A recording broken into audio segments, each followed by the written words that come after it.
Hello and welcome to today's webinar, AI, the Climate Crisis and Social Justice, the Nexus. I am Dan Schneider, the Executive Director of the Florence Belsky Charitable Foundation. We are thrilled to co-present this event alongside the Hatch Institute. Our foundation is dedicated to empowering individuals through intergenerational mentorship.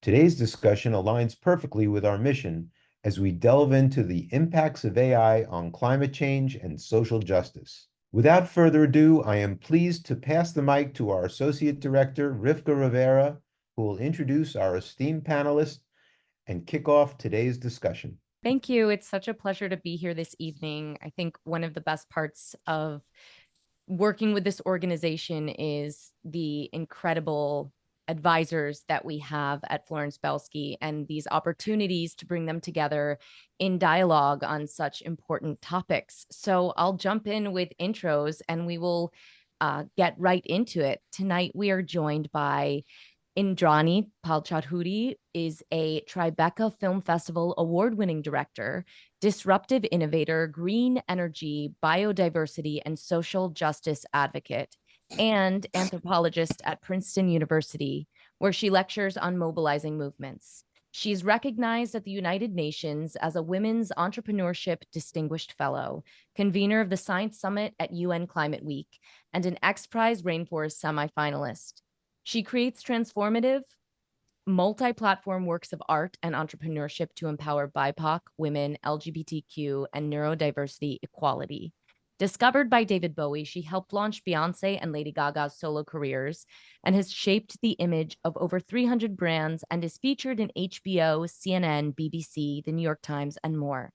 Recipient of a CNN Expose Award and 2 Golden Lions at Cannes, her work is exhibited worldwide, including the Smithsonian. She is the founder of Shakti Regeneration Institute and Open Origin Industries. Next, we have Karen Valentía Clopton, who brings deep expertise in environmental sustainability, social justice, global ethics, and corporate governance. Elected chair 3 terms for San Francisco's Human Rights Commission, she served as General Counsel and Vice President for Access and Inclusion, Incendio International, and a decade as Chief Administrative Law Judge, California Public Utilities Commission managing energy efficiency, California Public Utilities Commission managing energy efficiency, nuclear power plant decommission, utility rate making, and greenhouse gas emission reduction cases, among over 500 formal proceedings annually. Karen is an active alumna of Vassar College, AB cum laude, and Antioch School of Law, now University of District of Columbia and HBCU. Karen is currently a Harvard Advanced Leadership Initiative Fellow. And we also have Suleyman Balde, who is a retired UN development economist with over 30 years of experience in sustainable development and post-conflict programs. He's managed projects in over 20 countries across Africa, Central America, South Asia, and the Middle East. Suleyman holds degrees from Vassar College and New York University and has represented UNDP in global conferences on HIV, AIDS, malaria, and TB. And last but not least, our moderator tonight is Brad Hamilton. Brad is an accomplished reporter, writer, and editor with more than 30 years of experience in investigative journalism and features. He has demonstrated a history of breaking stories that change public opinion and influence government policy. He's award-winning and serves as editor-in-chief at the Hatch Institute. Brad, I will hand this over to you. Excellent. Thank you so much, Rivka, for that. So tonight's topic is a fascinating one for me personally, and I'm thrilled to have this distinguished panel ready, willing, and able to address some of the issues related to AI, particularly AI as it relates to climate change. So I do feel very strongly that there's a lot of hope around AI, of course. You know, what can AI do for us? There's also some concern about what are the costs and what are the drawbacks to relying heavily on AI to try to formulate solutions to the world's problems. So how does that relate to what's going on right now with climate change? And I'd like to start with a little anecdote, if you don't mind, related to my own experience with a friend from high school named Chris. So Chris is a brilliant man. Chris is a nanotechnologist, which means he makes very, very small machines. And he created something that the Pentagon became interested in. And he was therefore welcomed into a somewhat secretive group, I guess you'd have to say, of elite scientists around the country. And they're called the Jason Group. So if you look this up, if you've never heard of them, I encourage you to do so. So the Jason Group was a Cold War creation, essentially by the Pentagon. And over the years, many different things have been addressed by this elite group of researchers and scientists, including something like, acid rain. They were one of the early researchers on the subject of acid rain. So they kind of, in a sense, had some idea that the work that they were doing wasn't just useful for defense, but also could be addressed to the world's larger problems.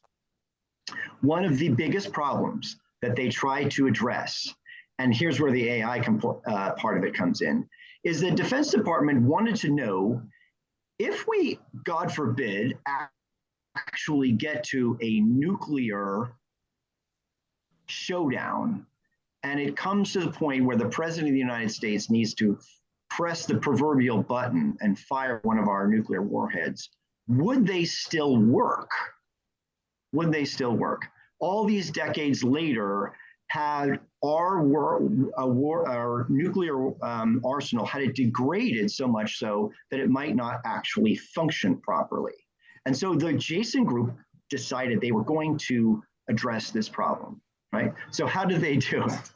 They did it primarily by creating one of the most impressive projects ever involving AI. They needed to figure out whether mice eating away at the wires in these nuclear warheads was going to prevent them from actually functioning. And how they did this was they built a massive, massive supercomputer buried in the desert because it had to be secretive, and they ran projections after projections after projections. This took decades of work. That you can imagine the expense. Well, I can tell you what the expense was. It cost $1 billion. The Defense Department put $1 billion into asking AI to solve this riddle. Would our warhead arsenal still work? And guess what happened? They spent $1 billion and a lot of brain power on addressing this. And the end result was, yeah, probably. Yeah, probably. Okay? So you can imagine the Defense Department wasn't super thrilled with that answer. We want to know for sure, will it work or will it not work? And the answer was, yeah, probably.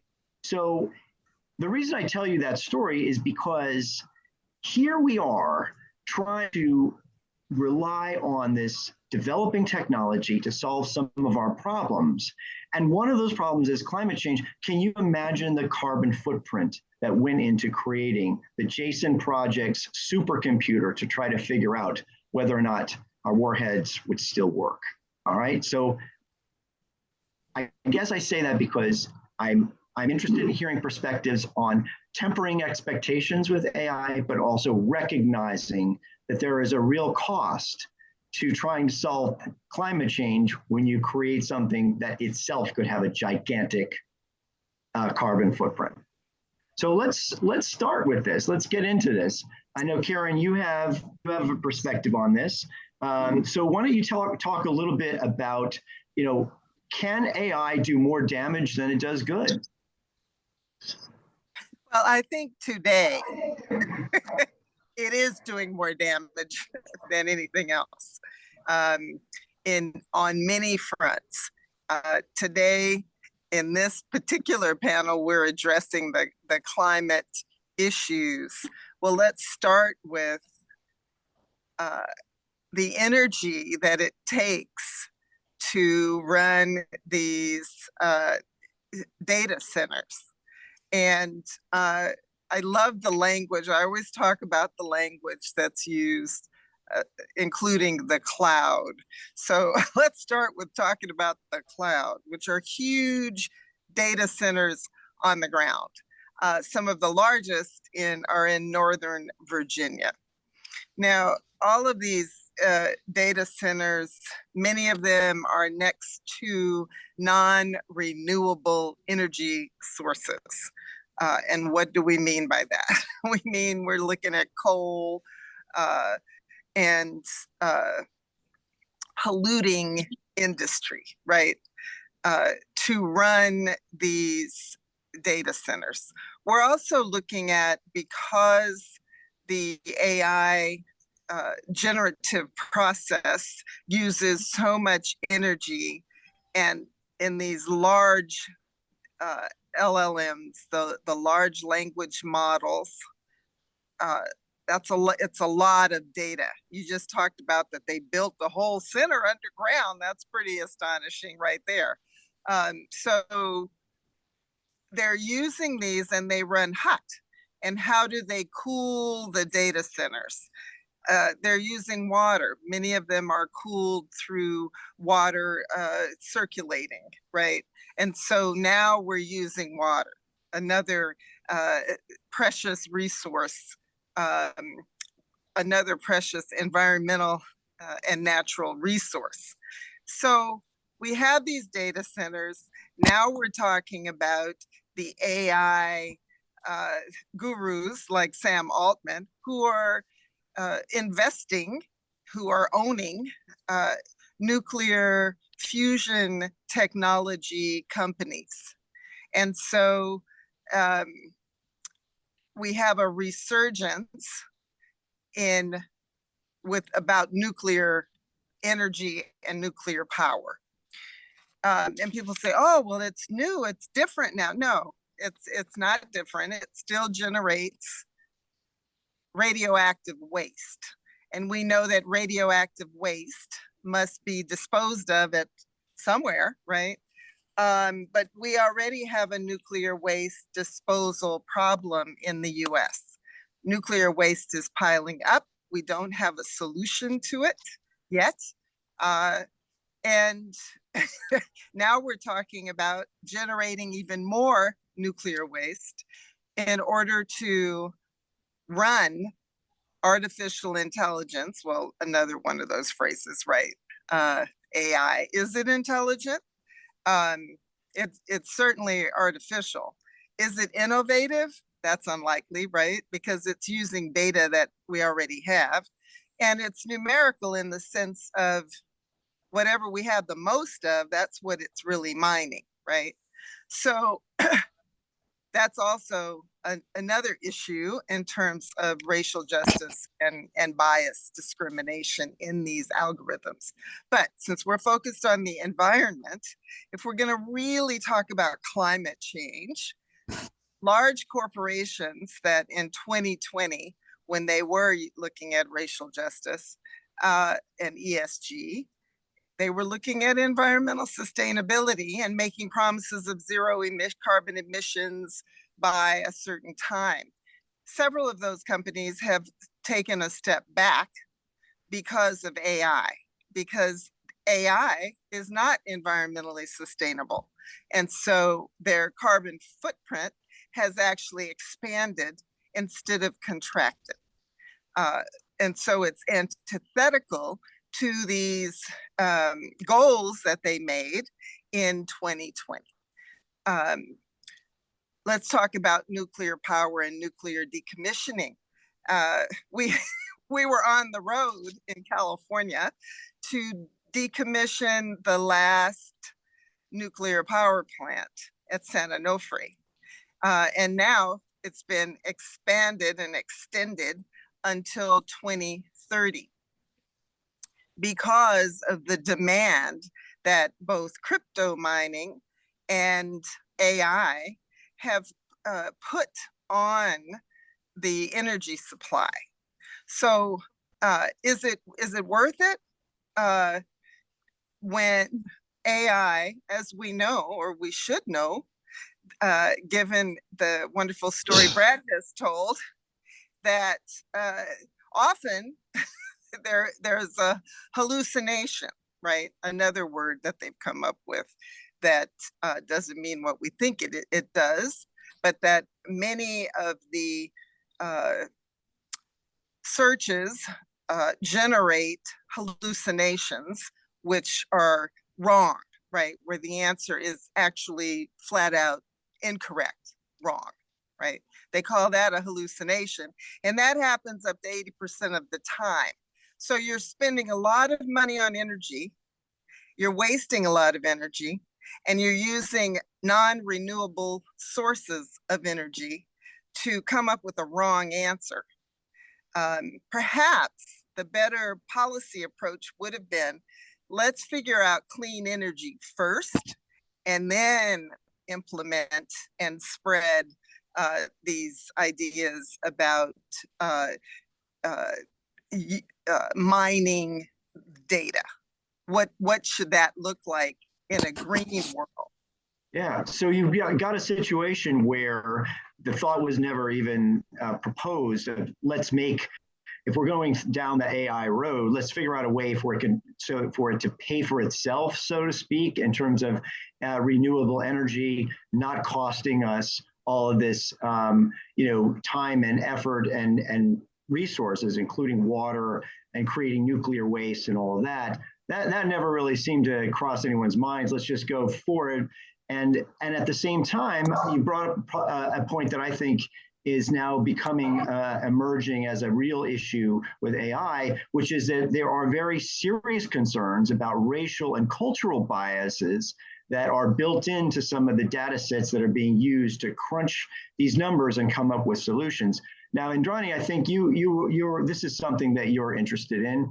What are the impacts when you rely so heavily on this new toy that it's not really this newly expanded toy that everyone seems to be putting a lot of faith into as far as finding solutions to our problems, when we know already going in, one of the big problems is that there are these inbuilt biases.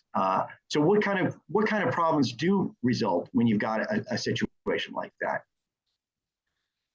Well, thank you for those great questions. And Karen, really wonderful observations that I think people need to be paying more attention to. The way I see AI is a massive amplification of the human thought process. In spite of its it is a machine. So what it can do is scale up our thought processes, process vast amounts of data in great speed. It can't make ethical judgments. If it makes assumptions, they may be wrong, but it has a tremendous capacity to help us find solutions to some of our problems. So my perspective is different. I really believe that without AI and without making massive changes in the way we operate as a society, we will not survive more than another decade or so, based on the scientists that I've interviewed for my film, The Regeneration Generation. We have 5 to 10 years before we lose ecosystems like the Amazon that's about to reach a tipping point in that time. We need revolutionary solutions, and I believe that AI can be an incredibly important tool for finding those green solutions. Now, on the other hand, AI is going to grossly increase the amount of energy use. And if we don't make our AI green, we will largely increase the problems we have. But the good news is that we do have green energy solutions. Karen, you said that let's figure out clean energy first. Well, we have clean energy solutions. The only issue is cost. So our society has to decide what to prioritize. Do we prioritize humanity continuing on this planet, or do we prioritize the pocketbooks of a few wealthy owners of the largest parts of our society and of our energy systems? Do we continue subsidizing oil and gas, which is what we've been doing, which is why there's still so much more oil and gas being used than would be if we didn't have those subsidies. We'd be already in a green energy era if we didn't have these kinds of subsidies. So there's a lot of ethical decision making that needs to be made. AI can't do that, but what AI can do is help us to find solutions for the green transition. Have you seen any promising developments on the climate change front? Have you seen any reports or research that suggests that AI has come up with ideas, perhaps, maybe, if that's too strong a word, or possible avenues where we can wind up saving some energy or conserving in some ways, or even perhaps in a more broad way, coming up with new ideas to improve our climate situation? I don't, there are so many ways in which AI is being utilized.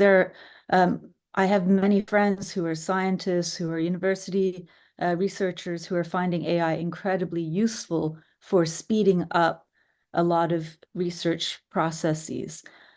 I don't believe AI is a great generator of ideas. I believe it's a great tool for execution. So the ideas are there. We have plenty of ideas. We have solar, we have wind, we have many ways of generating energy that just need to be made more cost effective and more competitive by, for example, if we put taxes on oil and gas, we would suddenly find ourselves surrounded entirely by green energy ecosystems. It's just it's an economics question. It's not a lack of science or ideas. So, I think we shouldn't conflate the two. I completely agree that AI has a lot of built-in problems in terms of racist ideologies, or the source materials that AI is drawing on is the masses of resources that humans have created. So those reflect a lot of our biases, a lot of our access to the AI is drawing on what humans have created. So where we've created lots of problematic materials, AI is going to draw on those, and it doesn't know the difference. So that's certainly lots of problematic areas, but I don't believe that is a problem that is specific to AI. Humans also draw on other humans, misguided and misleading publications. Sure. So, Suleiman, what do you think of this? Do you think that the solutions should come from the wider world community, recognizing some of the things that Indrani was just talking about, meaning sustainable energy and what have you? Or do you think that artificial intelligence is going to help encourage us to think more globally about what we're dealing with here? Well, I'm not very clear how that works, but my concern is a concern raised earlier by Karen about the need for energy for running AI systems. And my question is whether we can meet that energy requirement using sustainable methods, or the leading agents of energy production still are biased toward the non-renewable energies. I note, for example, that since the Russia-Ukraine war, a lot of countries in Europe are backtracking on their commitment to dispensing with nuclear energy. Germany is a country in point.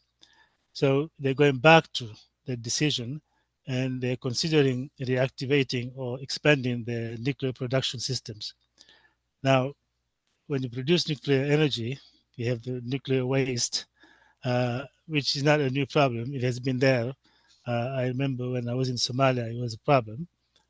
So how do we dispose of this nuclear waste, which will be generated if the economics of it, as calculated by the big investors, hold the sway? So we will go back to nuclear energy. And for example, I also heard of Saudi Arabia even trying to get nuclear energy produced, the biggest oil producing country in the world with the biggest reserves. They're considering putting up some nuclear power plants. I know it's mostly driven by the rivalry with Iran, which is accused of developing nuclear weapons, but it just adds to the expansion of the nuclear industry and the disposal of the waste. And the anecdote that I told before is when I was in Somalia, there were some European countries which were basically illicitly dumping the nuclear waste on the coast of Somalia. Now, these countries, Somalia at the time, had no navy to patrol its coast and protect its coastal resources. So it creates, it basically destroyed the fishing industry to the point where the locals organized to try to protect their resources and started attacking the ships which were bringing this, how to say, this waste. So, as the saying goes, the West has polluted the world, but they're asking the developing countries to bear the cost. So, how will that pan out? And I would like to know what the panel thinks about the issue. Well, yeah, I mean, you're bringing up a really good point here, Suleiman, which is that essentially, no matter what solutions might be proposed or actually already in process, the powers that be don't necessarily want those solutions to flourish.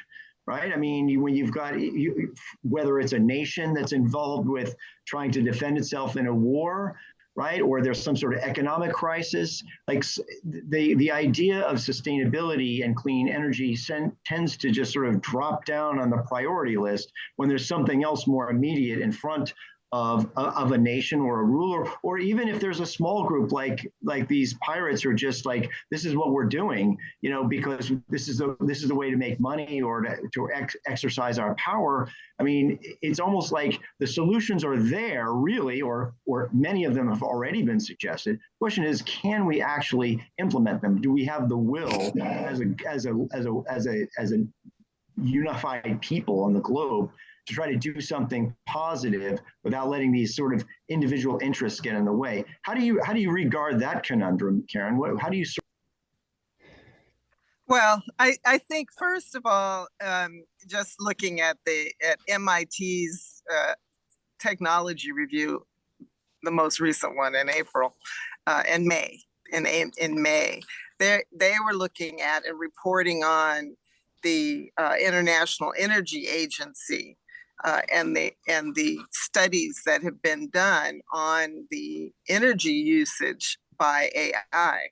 And they project that electricity consumption from data centers, AI, and cryptocurrency could reach double 2022 levels by 2026. They already use 2% of global electricity demand, which is crazy. That's like a crazy thing, from this. Just those two industries. Yes, yes, exactly. So, given that, and I appreciate Indrani talking about wind and solar, but because they're not particularly stable sources of energy, and people want 24-hour sources for supplying the data centers, right? Data centers don't shut down just because it's not time or there's a meteorological incident. And that's why they're looking at SMRs, which are small modular reactors, being adjacent to data centers. So we're still looking at nuclear energy. That's what they're relying on at this point. Amazon has done that, has put a nuclear reactor next to a large data center.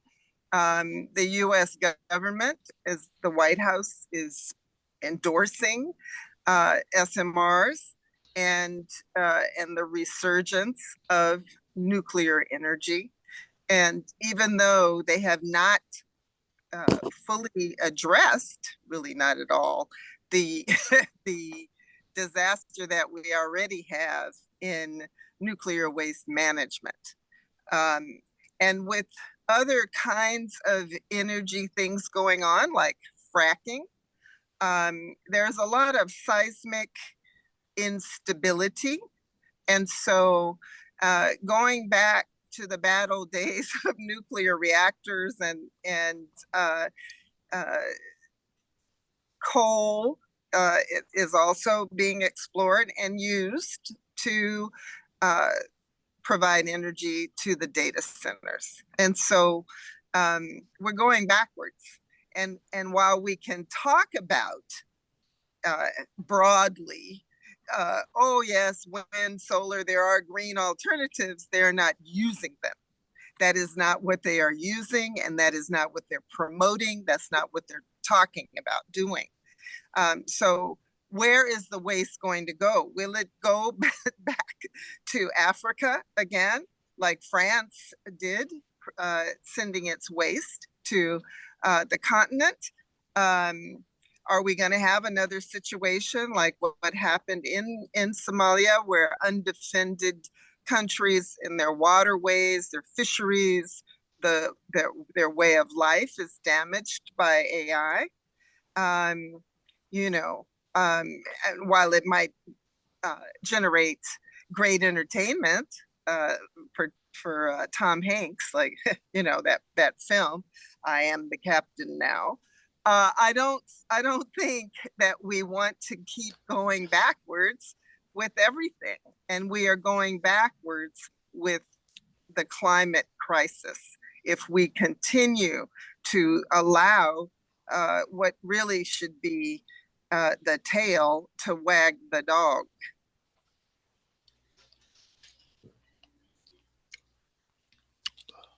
So I'd like to. I was going to say another issue here is that what we're talking about is abusive practices, if you will, damaging actions that occur that can and often do negatively affect disadvantaged communities, already disadvantaged communities. And I know that's an area of your interest, Indrani, about how can we avoid the same mistakes of impacting these countries that don't seem to have the power to defend themselves, in the case like where you have the nuclear waste like disrupting an entire fishing industry. Yes, absolutely. I completely agree with what you're both saying, Brad and Karen. Nuclear waste continues in America to pile up, to disproportionately be dumped in areas where Indigenous people live. There's so much waste from going all the way back to the Oppenheimer film, where the bombs were tested, to today. A lot of nuclear waste ends up in the most disenfranchised communities, and we see this around the world. Yes, and as waste is of all sorts gets exported to across the world in tankers, it's being exported to India, to China, to Africa, to all the places where the people are the least equipped to handle the mixed waste. So there's often nuclear, radioactive waste, toxic elements, all these things being dumped. However, so having said that, and I really don't believe nuclear is the solution. Nuclear is very risky. We've seen the results in Fukushima. Instability is just a matter of time. We've seen, all of Europe is still very, very negatively affected by Chernobyl. So, none of these things are going to go away. But on the other hand, I am the founder of a company called Open Origin, and we are using green databases where we are able to provide through solar power and through removing inefficiencies of the system, we're able to provide green AI at a large scale. And the things that are getting in the way of green energy are things like the existing grid. It operates at 40% efficiency. Well, if you move away from the grid and you go to green hydrogen, there are a lot of solutions out there.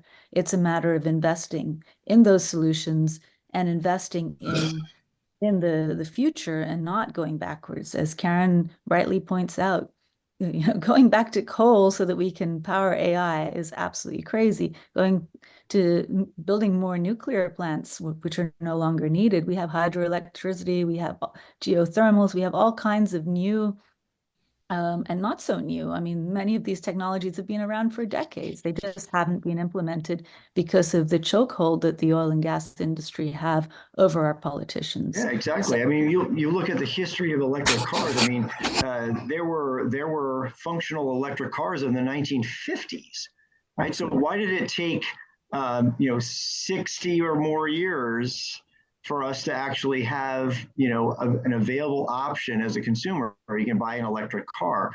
And it sounds a little bit like what you're saying. We don't need AI to come up with ways of creating renewable energy. They're there already. It's just a matter of having the will and the dedication to focus on those and prioritize those.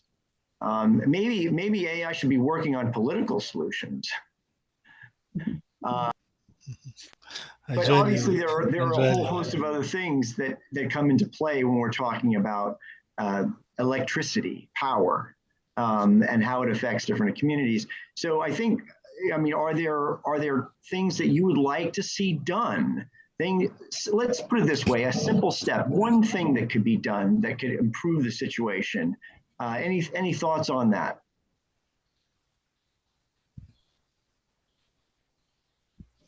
Well, I think the one thing that needs to happen right now is requiring full disclosure about energy efficiency.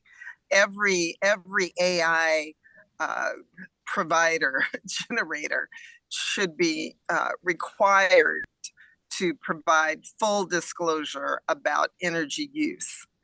And every user of AI, all of these large corporations need to fully disclose. And so, that's a start.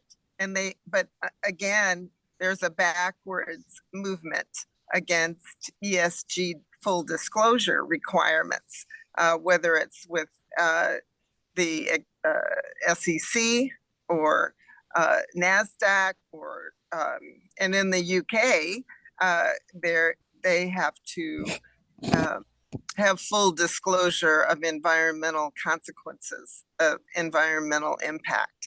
And so this backward movement to, ESG is bad. We don't want to disclose. We don't want to have to do that. It's not going to matter. It's more important now than ever to have complete transparency about this. When I talk about these issues, people are always like, oh, it can't be that bad. But AI is great. No, AI is not great. I have opinions about that, right? That it's plagiarism software. But in any event, this concept, what can we do? Accountability, is that what you're talking about? Accountability, transparency, full disclosure, and moving towards the solutions before we start exacerbating the problem. And right now we're exacerbating the problem by promoting AI. Exactly. What thoughts do you have on this subject, Indrani? What do you? Well, I agree with Karen. The plagiarism aspect is huge. As an artist myself, it's very troubling the way that you can sample art and create something that's almost exactly the same, or that's built on the principles of what one artist developed, and make it into something totally new. However, this is the way that things have been going across the board before AI. You know, digital sampling, sampling of music has become a huge staple in our music industries. You know, this is what happens when you have so many. There's just so many new ways of recycling old materials, and ultimately, you know, AI is a continuation of a very human drive to copy one another and learn from each other and scale those things up. So, so I agree, it's troubling, but I don't think that it's something that we should stop. You know, we should regulate in innovative ways, and we need to regulate our old industries. I don't think we should put special you know, concerns around AI and then not measure the efficiency of our factories and our existing institutions, which are all wasting tons of electricity, our grids that are falling apart. You know, these problems are much bigger than AI. And because AI is new, it's scary. But the reality is our entire society is scary. We don't have solutions yet for how we are going to survive, how we're going to save our ecosystems that are collapsing around the world. 97% of global ecosystems are no longer intact, our terrestrial ecosystems.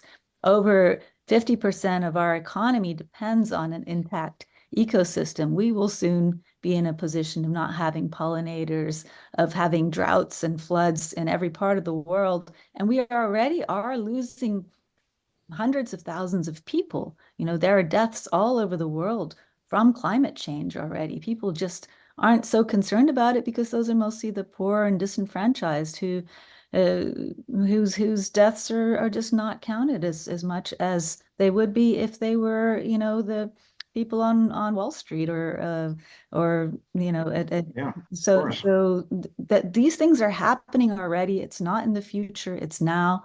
I believe that AI is getting a lot of attention as this big scary thing, but staying the same and not changing is even scarier.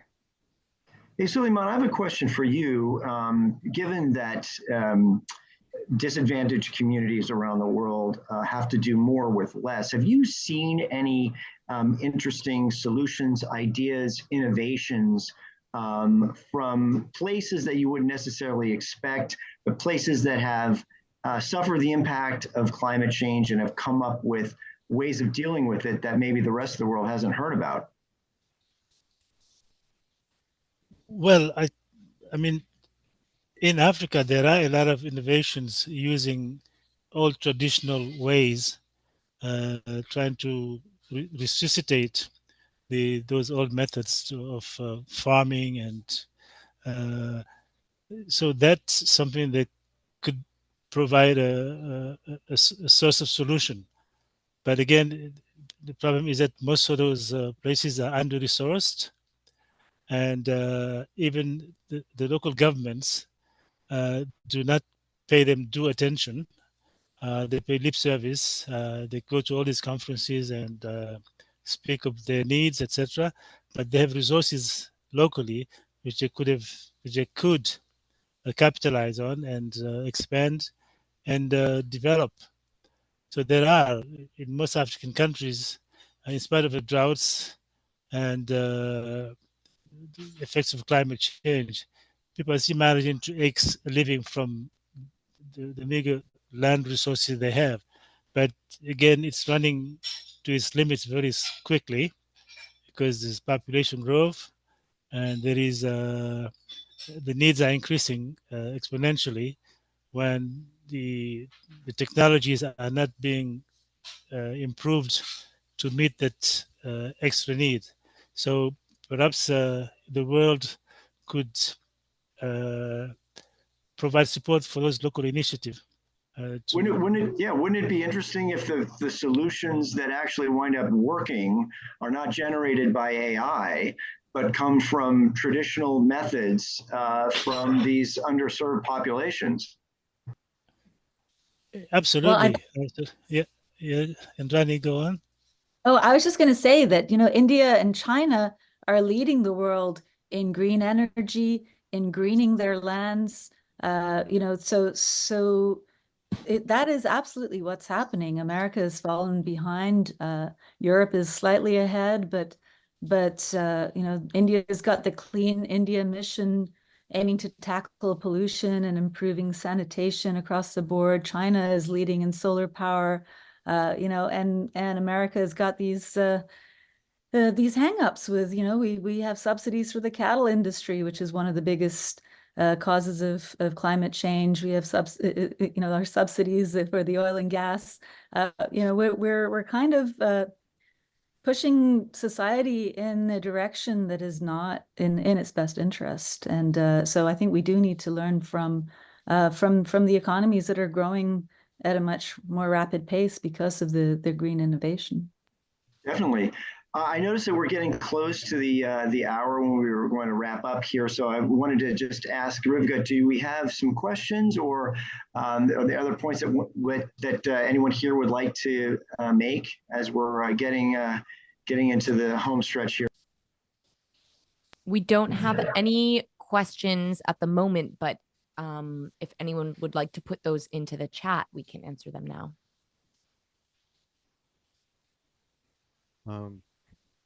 Well, since it's a small group, do you mind if I ask my question verbally? Is that all right? And by the way, thank you guys so much. It's been a great panel. I've learned so much. My name is Dan Schneider. I'm not on the screen. But I'm in New York City right now, and there are some local issues that relate to what you guys are talking about. And the one that is most recent is congestion pricing, which the governor of New York State has just decided not to implement because she's afraid of the political ramifications. Congestion pricing is something that they use in other countries, including in London and other cities around the world. And from an economic point of view, it is taxing the people who are that are creating pollution. They're internalizing their externalities, is the terminology in economics. To do away with what's called a free rider problem, which is kind of ironic since these people are driving and they're free riders on everybody else, causing pollution and causing traffic, which causes time waste and other issues. So how do you convince people that it's in their interest to instill policies like congestion pricing, which is going to be $15 for every car that comes in south of, I think it was, I forgot the 60th street. Street. South of 60th Street. 60th Street. Okay, thank you, Yeah. my fellow New Yorkers. So but they don't want to do that, because the people that will be affected are the working class people who have to drive into the city to work. But it's a catch-22 because without that money, they can't improve the mass transit. And so it's sort of a vicious cycle. How do you convince those people who are driving in from upstate New York and from Long Island and from New Jersey that they should pay $30 for the privilege of polluting everybody's lungs? Well, I think the answer to that, I mean, my own personal view is you do it slowly. And I think slowly is a way to convince people that some massive change that you want to make, reducing emissions and changing the way people behave in the city, in a gigantic city like New York, is something that when you institute a shocking change like charging people 15 or whatever it is dollars, $13 or $15 to come into the city, why not? And this is something that I've been talking about for a while. It actually was an idea that was discussed recently on a New York Times roundtable. Why not charge them $1 or $2, right? So that you start the process of accepting the idea that driving in is going to cost you a little more money. And then over time, you can change that. You can add to it. You can get data. You can use AI to figure out what the way forward is to both discourage people from driving, create the revenue that you need for the public transportation system, without upending without threatening, as the governor of New York said, threatening the economic growth that New York City is undergoing right now. So that's how I feel about it. Get people to make a change at a smaller level where it's not dramatically impacting. That's my thought on it. And maybe it's possible that idea can be used elsewhere as well. Getting people graduated to the idea, accustomed to the idea of not wasting our resources. Well, I just to talk about two things with congestion pricing, that might have been a good idea pre-pandemic. Once they unleashed the alleged ride share, which are just gypsy cabs. So yeah, I'm the one who says, and that's plagiarism software, and those are Uber and Lyft are just gypsy cabs. So all of a sudden you have literally 50,000 new cars running around that are not regulated, that don't have to be hybrids or electric, etc. Something's wrong with that picture. So that's the first thing. They all didn't come back post-pandemic.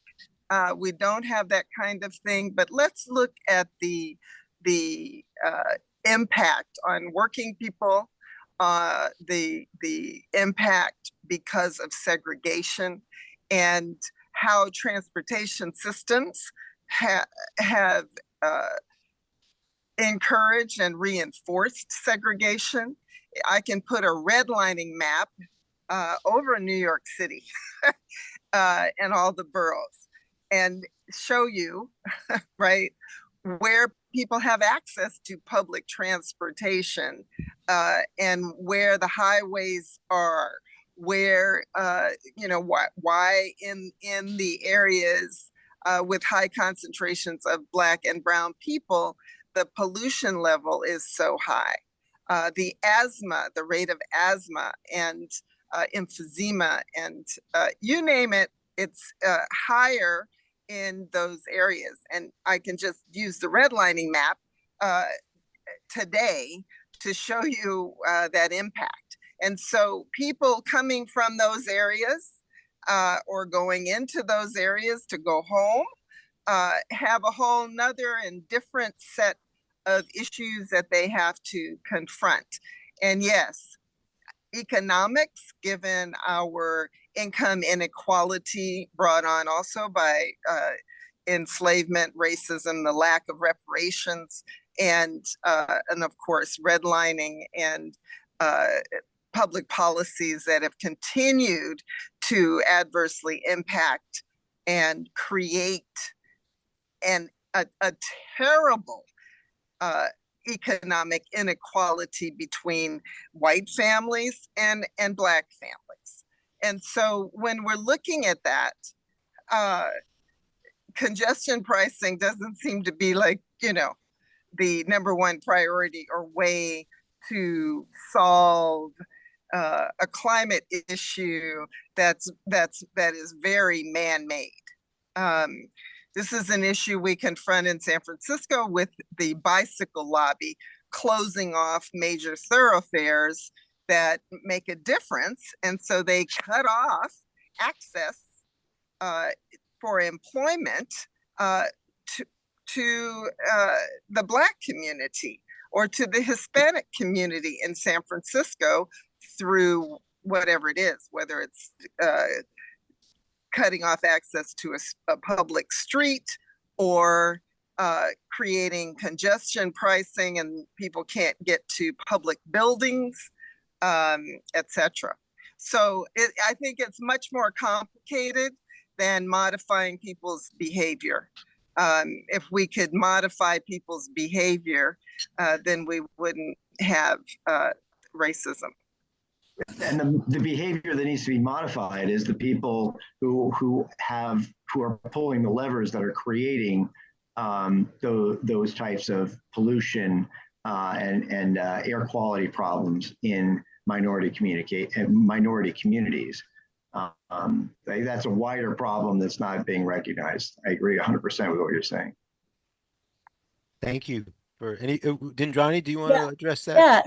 Yeah. To add to that, I mean, what we're missing here is it's the factories that are polluting, the factories that are typically built in areas where minorities live, and that and the effects of those factories are far, far bigger than the effects of the cars. So we need to focus on the big polluters. And if you look at even at the vehicles in New York as an example, it makes no sense to be charging a tax on those commuters when the buses of New York City are largely not green. There's a plan to be zero emissions by 2040. That's way too late. That's crazy. It should be now. There's no reason. And I do have to disagree with Brad on the idea of the slow transition. I don't think we have time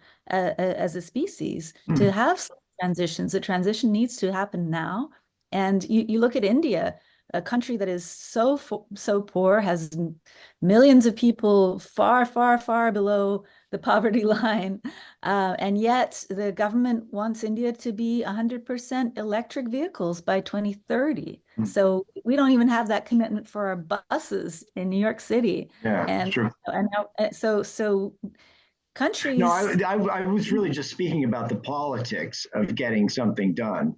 Yeah. That when you're going to do something like that, where there's a shock to the economy like that, people tend to react very negatively against it, which is what happened. And that's one of the reasons why this whole, I think eventually congestion pricing is going to happen. But I think that the reason it was derailed at the 11th hour is partly because they hadn't really thought through all of the implications, the things that you were just talking about, Karen, how people who need to make a living can actually make a living when a big portion of their salary now is going to be eaten up by this congestion pricing thing. So, this was a great discussion. I have to give my thanks and gratitude to Dan and to Rivka for putting this together. Great job with this, a great panel. I appreciate all of you guys who contributed to this and made it a lively discussion. Thank you so much, Brad, and thank you. Thanks, Brad. Thank you, Karen. Thank you, Indrani. Thank you, Suleiman. And I hope we could have another one of these in the near future, or if everybody wants to, because there's so many issues to cover, and it's really a limited amount of time. But thank you for starting the conversation, and thank you for all the great work that you're all doing in your various areas. And let's hope that everybody wakes up and realizes the existential danger that we're all facing. And I apologize. My granddaughter was popping in and out. I hope you didn't hear it but that's what we have to worry about. What the Native Americans call the seventh generation. What kind of impact are our decisions today going to have on their generations? And I know you are all concerned and conscious of that. And thank you for doing your work. Thank you.